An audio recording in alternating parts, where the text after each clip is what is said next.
जहां जम्मू डिवीजन में rail network को एक नई दिशा मिली है। वंदे भारत एक्सप्रेस चलने से जो यात्रा की सुविधा है वो बढ़ गई है। चिनाब ब्रिज, अंजी खर्ड ब्रिज से क्षेत्रीय कनेक्टिविटी में विस्तार हुआ है। आपको बता दें कि जम्मू डिवीजन ने आपातकाल में भी महत्वपूर्ण योगदान दिया। पूरी जानकारी क्या कुछ है वो आपको बता दें, जहां पर नॉर्दर्न रेलवे के जम्मू डिवीजन अब एक पूरी तरह से एक डिवीजन के रूप में कार्यशील है और अधिकारियों का कहना है कि अधिकांश ऑपरेशनल और वित्तीय सिस्टम सफलतापूर्वक स्थानांतरित किए गए हैं, जिससे कि ये डिवीजन प्रशासनिक रूप से आत्मनिर्भर होगा। जहां पर फिरोजपुर डिवीजन से 2025 और 2026 में इसे अलग किया गया था और अब इसमें काफी हद तक प्रगति भी हुई है। Divisional railway manager Vivek Kumar ने आगामी वर्ष के लिए 4 प्रमुख प्राथमिकताएं साझा की। इन प्राथमिकताओं में यात्री सुविधाओं में सुधार, सुरक्षा और संरक्षा और साथ ही साथ ये तमाम चीजें सुनिश्चित करना है। और जो और यहाँ पर प्राथमिकताएं हैं वो भी आपको बता दें, बुनियादी ढांचे का विस्तार और माल वाहन ऑपरेशन बढ़ाना, ये 4 कुछ पॉइंट्स थे जिन पर कि उनकी तरफ से बात की गई। जम्मू और कश्मीर में रेलवे कनेक्टिविटी का विस्तार हुआ है, जिसमें पहले अविकसित स्टेशन अब राष्ट्रीय नेटवर्क से जुड़ गए हैं। कटरा बानीहाल सेक्शन में चिनाब ब्रिज और अंजी खट ब्रिज शामिल है, जिन्होंने की क्षेत्रीय कनेक्टिविटी में सुधार किया है।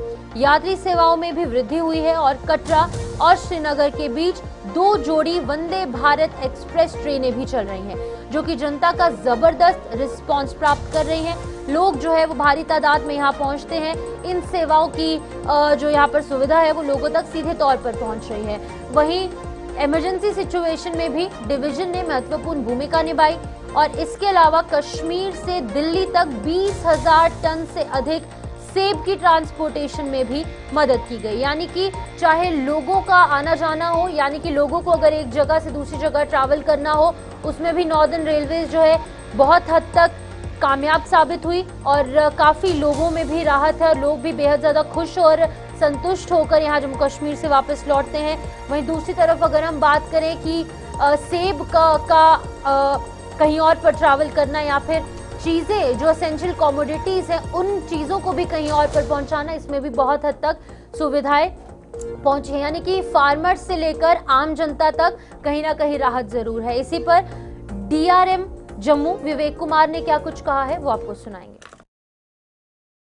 अप्रॉक्सीमेटली 20,000 टन्स एप्पल को हम लोगों ने विद इन ए मंथ वो पूरा वहाँ से निकाल के देश की दिल्ली की मंडियों में पहुंचाया। उसके बाद में फिर वो आगे देश के अन्य मंडियों में पहुंची। इससे वहाँ के जो एप्पल इकोनॉमी है उसको एक तरह से सेवियर का मौका मिल गया और वो फिर आगे फर्दर रिवाइव हो गई। इसी तरह से जम्मू मंडल ने डिवीजन को संचालित करने के लिए और स्थापित करने के लिए भी कई सारे कार्य किए। जैसे आज की डेट में जम्मू मंडल का लेखा विभाग ने पूरा हमारा जो अकाउंटिंग सिस्टम है जो पहले फिरोजपुर से चला करता था उसको पूरा शिफ्ट कर दिया अब जम्मू मंडल में। उसी तरह से मैन पावर की भी बहुत सारी जो एक्टिविटी अभी आज की डेट में फिरोजपुर से चल रही थी उसको धीरे धीरे करके शिफ्ट कर दिया है। इस तरह से ये मान के चल सकते हैं कि अभी आज की डेट में हमारा जम्मू मंडल नॉर्दर्न रेलवे का एक फुल फ्लेज मंडल की तरह से कार्य कर रहा है और आगे अब इस मंडल को और त्वरित गति से बढ़ाने की आवश्यकता है, जिसमें हम लोग अपना पूरा कार्य करेंगे। आपको एक विशेष चीज़ें मैं बता दूं, जैसे आप फ्लड की बात कर रहे थे। फ्लड के दौरान जब लोगों का आवागमन एकदम रुक गया था कश्मीर एरिया से और जम्मू एरिया से, तब हम लोगों ने एक विशेष फ्लड स्पेशल चलाई थी जो कटरा से संगलदान तक चलती थी, बनिहाल तक और श्रीनगर तक आगे जाती थी। ये ट्रेन ने वहाँ के लोगों के लिए बहुत ही ज़्यादा एक लाइफलाइन का काम किया, जिसमें रसद और लोगों का मैन पावर का मूवमेंट हुआ।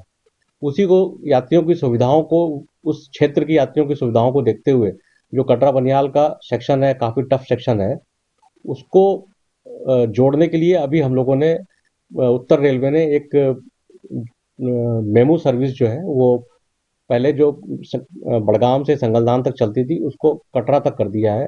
वो एक्सप्रेस ट्रेन कटरा से लेके अब आपको श्रीनगर तक पूरी एक ट्रेन डेली एक सर्विस मिल रही है जो हर स्टेशन पे रुकती है कटरा बनिहाल के बीच में। इस ट्रेन सर्विस में एक विस्टाडोम कोच भी लगाया हुआ है जो टूरिस्ट पॉइंट ऑफ व्यू से काफ़ी अच्छा चल रहा है और ये ट्रेन सर्विस खुद में वहाँ के लोगों को, जो कि वहाँ पे रोड नेटवर्क काफ़ी टफ है, तो ये ट्रेन अब परमानेंट कर दी गई है और अब आगे ये चलती रहेगी। ये कुल मिला के जो पिछले साल की उपलब्धियां हैं, और मैं आश्वस्त करना चाहता हूं कि अगले साल में आने वाले समय में हम लोग जम्मू मंडल को और स्थायी रूप प्रदान करेंगे, साथ साथ में यात्री सुविधाओं और माल भाड़े में भी अधिक से अधिक वृद्धि की जाएगी। धन्यवाद। सिंदूर हुआ, ऑपरेशन सिंदूर के दौरान भी भारतीय रेल और नॉर्दर्न रेलवे के जम्मू मंडल ने अपनी पूरी सेवाएं प्रदान करी और आर्मी, डिफेंस के फोर्सेस, लोगों को जिनको इवैक्यूएशन होना था, उस दौरान में एक भी ट्रेन किसी भी स्थिति में कहीं नहीं रुकी और दिन और रात सर्विस करके उनको लोगों को हम लोगों ने आगे मेन अपने अपनी गंतव्य स्थल पर पहुंचाया। उसके बाद एक और तीसरी बड़ी घटना हुई जो इस क्षेत्र में हुई, जिसको डिवास्टेटिंग फ्लड आया अगस्त सितंबर के महीने में, जिसने पूरे जम्मू कश्मीर के लगभग सभी रोड नेटवर्क और हाईवेज और इनफैक्ट रेलवेज के भी काफ़ी सारे नेटवर्क को बहुत हिट किया और उसको डैमेज किया। उस दौरान भी हम लोगों ने ट्रेनों का रेस्टोरेशन जल्दी से जल्दी पूरा किया और यात्रियों को कम से कम असुविधा हो इसका ध्यान रखा। ट्रेनें कैंसिल होने की वजह से या ट्रेनें स्टक होने की वजह से बहुत सारे यात्री, रोड के स्टक होने से बहुत सारे यात्री कटरा में फंस गए थे। उनके करीब 3,000 यात्रियों को कटरा में हम लोगों ने वहां से पहले कटरा से उधमपुर बाई बस लेके आए थे, फिर उसके बाद उनको